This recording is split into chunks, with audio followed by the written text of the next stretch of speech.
നമസ്കാരം. ഞാൻ, എൻ്റെ ജീവിതം, എൻ്റെ ശരീരം, എൻ്റെ പ്രശ്നം, അങ്ങനെയാണല്ലോ എല്ലാവരും പറയണത്. പക്ഷേ എൻ്റെ ജീവിതം എന്നത് 3 മണ്ഡലങ്ങളിലാണുള്ളത്. എൻ്റെ ജീവിതം എന്ന് പറയുന്നത് 3 മണ്ഡലങ്ങളിലാണ്: ജാഗ്രത, സ്വപ്നം, സുഷുപ്തി. ഉണർന്നിരിക്കുന്ന അവസ്ഥ, അതാണ് ജാഗ്രത. ഇനി സ്വപ്നാവസ്ഥയിൽ നമ്മൾ അനേകം നാമരൂപങ്ങളും ചിത്രങ്ങളും ഇങ്ങനെ പൊന്തി വരും. നമ്മൾ തന്നെ എല്ലാത്തിനെയും സൃഷ്ടിക്കും. നമ്മൾ തന്നെ സൃഷ്ടിക്കും.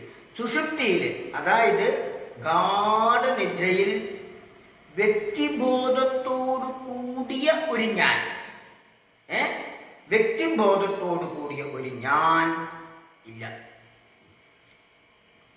അല്ലെ? ആ ഒരൊറ്റ കാരണം ഉള്ളത് കൊണ്ട് ഗാഢനിദ്രയിൽ പരമാനന്ദ സുഖം അനുഭവിക്കുന്നുണ്ട്. ആ ഒരൊറ്റ കാരണമുള്ളത് കൊണ്ട്. അപ്പൊ ജാഗ്രത അവസ്ഥയിൽ ശരീരമുണ്ട്, മനസ്സുണ്ട്, ഞാനും ഉണ്ട്, അല്ലെ? ഇനി ജാഗ്രത അവസ്ഥയിൽ ശരീരമുണ്ട്, മനസ്സുണ്ട്, ഞാനുണ്ട്. ഗാഢനിദ്രയിൽ ശരീരമില്ല, മനസ്സില്ല, ഞാനുണ്ട്. ഗാഢനിദ്രയിൽ ശരീരമില്ല, മനസ്സില്ല, പക്ഷേ ഞാനുണ്ട്, അല്ലെ? അപ്പൊ ശരീരവും മനസ്സും ഉള്ളപ്പോഴും ഞാനുണ്ട്, ശരീരവും മനസ്സും ഇല്ലാത്തപ്പോഴും ഞാനുണ്ട്, അല്ലെ? അപ്പൊ ഗാഢനിദ്രയിൽ മനസ്സുകൊണ്ടും ശരീരം കൊണ്ടും, ശ്രദ്ധിക്കണം, മനസ്സുകൊണ്ടും ശരീരം കൊണ്ടും യാതൊരു സംബന്ധവും ഇല്ലാത്തപ്പോൾ ഏതൊരു ഞാനുണ്ടോ ആ സുഖസ്വരൂപമായ ആ അസ്തിത്വമാണ് എൻ്റെ യഥാർത്ഥ സ്വരൂപം. അതാണ് യഥാർത്ഥ ഞാൻ, അല്ലേ? അപ്പൊ താൻ തന്നെ അറിയുന്നത് തന്നെയാണ് തനിക്ക് ആധാരമായ പരമേശ്വരനെ അറിയൽ.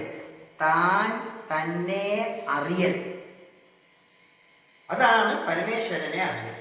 അപ്പൊ വേദശാസ്ത്ര പഠനം അതെല്ലാം ഇതിനു വേണ്ടിയിട്ടാണ്, അല്ലെ? അപ്പൊ നന്നായി ഉറങ്ങണം, നന്നായി ഉറങ്ങിയിട്ട് ഉറങ്ങി എണീറ്റ ഉടൻ ഉണരുന്നതിന്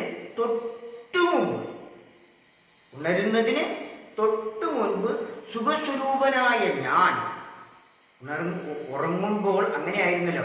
സുഖസ്വരൂപനായ ഞാൻ എവിടെ ആയിരുന്നു?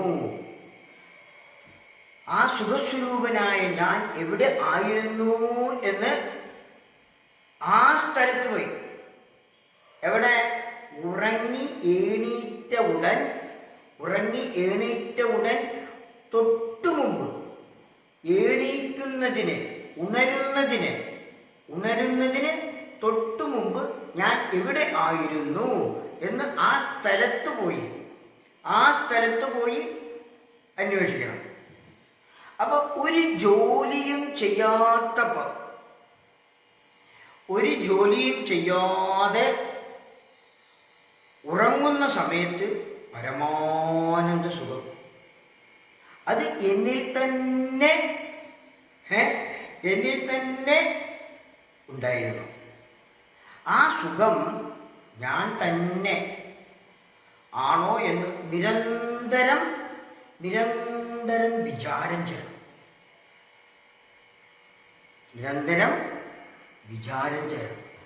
അങ്ങനെ നിത്യവും ഇത്തരത്തിൽ ഇങ്ങനെ വിചാരം ചെയ്ത് അങ്ങനെ വിചാരം ചെയ്യുന്നവർക്ക് ഒരു മുഹൂർത്തത്തിൽ ഉറക്കത്തിൽ മാത്രം, ഉറങ്ങുമ്പോൾ മാത്രം ഉപലബ്ധമായിട്ടുള്ള ആ സുഖം ജാഗ്രത അവസ്ഥയിൽ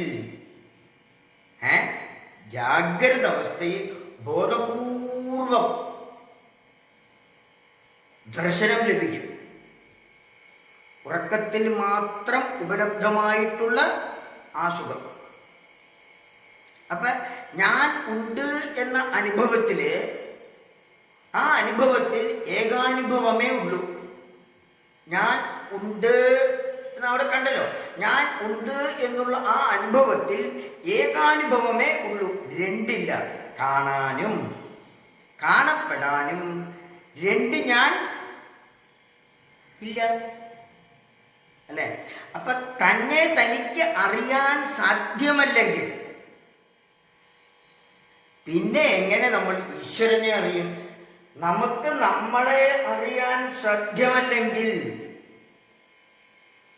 എങ്ങനെ അറിയും? ഇപ്പൊ വിചാരം കൊണ്ട്, ഈ ഇങ്ങനെയുള്ള വിചാരങ്ങളെല്ലാം കൊണ്ട് ഏകാഗ്രമായിട്ട്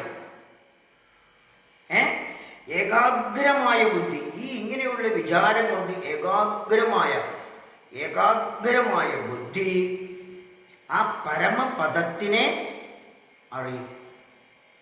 ഏകാഗ്രമായ ബുദ്ധി പരമപദത്തിനെ അറിയും.